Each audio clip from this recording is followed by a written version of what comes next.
2 hari pasca ditahan di Rutan Polda Bali, kuasa hukum IGD Ari Astina atau Jerings ajukan penangguhan penahanan di Treskrimsus Polda Bali pagi tadi.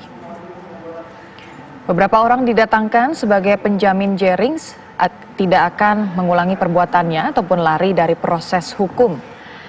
Ayah Jerings berharap anaknya tetap kuat dalam mempertanggungjawabkan perbuatannya dan proses hukum berjalan seadil-adilnya. Alasan permohonan penangguhan penahanan dilakukan karena Jerings merupakan tulang punggung keluarganya. Upaya mediasi dengan ID pun mulai ditempuh oleh pihak Jerings. Namun hingga kini belum ada tanda-tanda ID mencabut laporan yang menganggap Jerings telah melakukan pencemaran nama baik beberapa waktu lalu.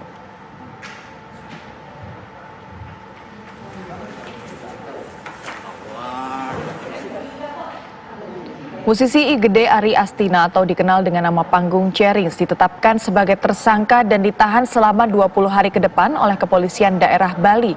Penahanan Jerings pada hari Rabu lalu merupakan buntut dari postingan sang drummer di media sosial miliknya yang menyebut ID sebagai kacung WHO. Tak terima dengan tulisan yang kemudian disebut Jerings sebagai kritikan terhadap organisasi profesi dokter di Indonesia ini, ID Bali kemudian membuat laporan ke pihak berwajib pada 13 Juli 2020. Jerings sendiri baru memenuhi panggilan polisi pada tanggal 6 Agustus setelah pada panggilan pertama mangkir. 13 pertanyaan ditanyakan penyidik di Treskrimsus Polda Bali kepada sang drummer. Dan setelahnya, polisi menganggap kasus ini telah melanggar pasal 28 ayat 2 dan atau 3 junto pasal 45 ayat 2 dan atau 3 Undang-Undang Informasi dan Transaksi Elektronik.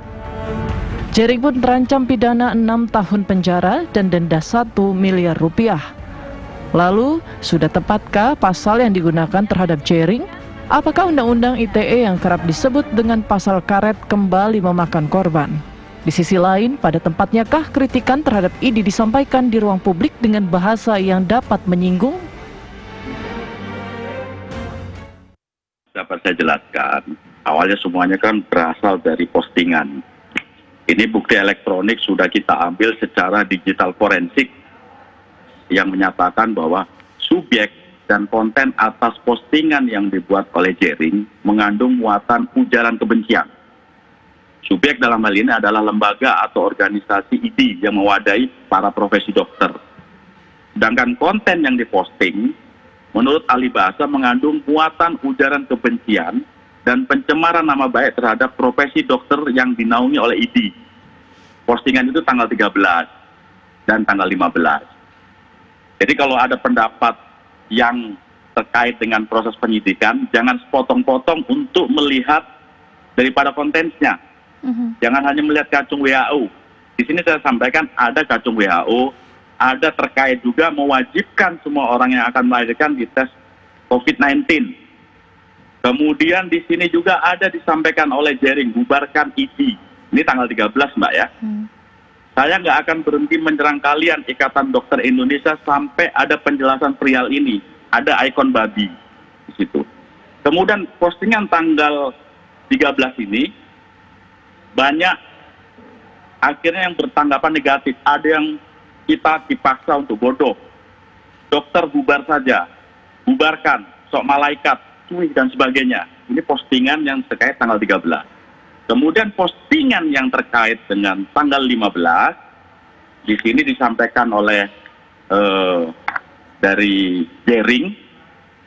Jadi Jerings mereduksi tahun 2018 ada 21 dokter Indonesia yang meninggal. Ini yang terpantau oleh media saja.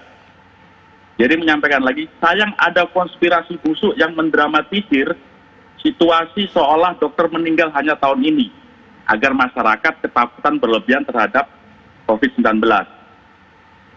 Masih bilang COVID-19 bukan konspirasi, kesemuanya ini Mbak, itu adalah A sampai dengan Z dengan satu postingan. Jadi jangan ngambil sepotong-potong hanya kacung WHO dan sebagainya. Yang bisa melihat ini adalah kita penyidik yang sudah digital forensik kita ambil. Kemudian dari bukti ini kita sampaikan ke ahli bahasa. Tanggapan ahli bahasa adalah bahwasannya apa yang disampaikan oleh Jerings ini ada konten muatan ujaran kebencian dan pencemaran nama baik. Saya kira seperti itu Mbak. Jadi jangan ngambil sepotong-sepotong. Kalau ada satu komentar terhadap proses penyidikan masalah kacung WHO, terlalu tadi sampaikan berlebihan dan sebagainya, pertanyaannya sudah baca belum kontennya atau digital forensiknya dari A sampai Z, kan gitu kira-kira Mbak. Oke. Dan ini berdasarkan ini akhirnya kita periksa, dan terbukti alat bukti, kita laksanakan penahanan. Kira-kira begitu Mbak. Baik, sekarang saya ke kuasa hukum Pak Iwayan Gendo. Pak, klien Anda sebenarnya kooperatif tidak Pak ketika diperiksa aparat kepolisian? Karena kalau publik melihatnya ini penahanannya termasuk cepat ya Pak ya? Iya, sangat cepat. Kalau bicara kooperatif mungkin Pak Dirkrimsus Polda Bali, Pak Yuliar juga bisa ditanya apakah klien kami kooperatif atau tidak. Pada waktu pemanggilan tanggal yang terakhir ini, 12 Agustus ini, kami datang tepat waktu, kemudian bahkan tidak ada yang ditutup-tutupi oleh klien kami. Jering dengan terbuka menyampaikan, dia mengakui akunnya milik dia yang menuliskan, kemudian dia juga tentu saja dia menjelaskan maksudnya dia, dan perbedaan persepsinya antara dia dengan ID sebagai pelapor. Dan ketika dilakukan penyitaan, Jering tidak sungkan dan dia langsung, silakan Pak penyidik, HP saya disita dan ini passwordnya. Jadi bahkan tanpa diminta oleh penyidik, Jering ketika HP-nya mau disita, dia langsung memberikan password HP-nya tanpa diminta. Itu sebetulnya adalah menunjukkan seorang Jering tidak menutupi apa-apa.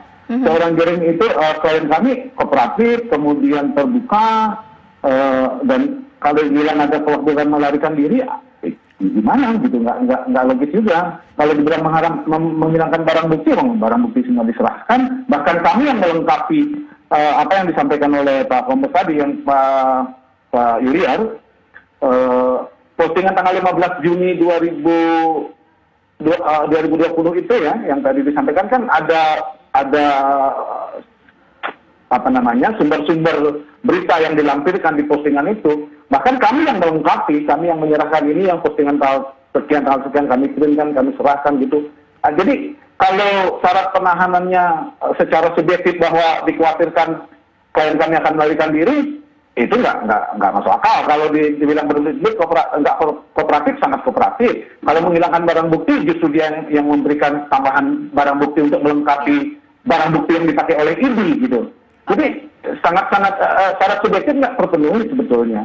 Syarat objektifnya iya, karena pasal yang dipasang pasal 28 ayat 2 Undang-Undang ITE yang memang hukumannya di atas 5 tahun, sehingga polisi punya kewenangan, penyidik punya kewenangan untuk melakukan penahanan.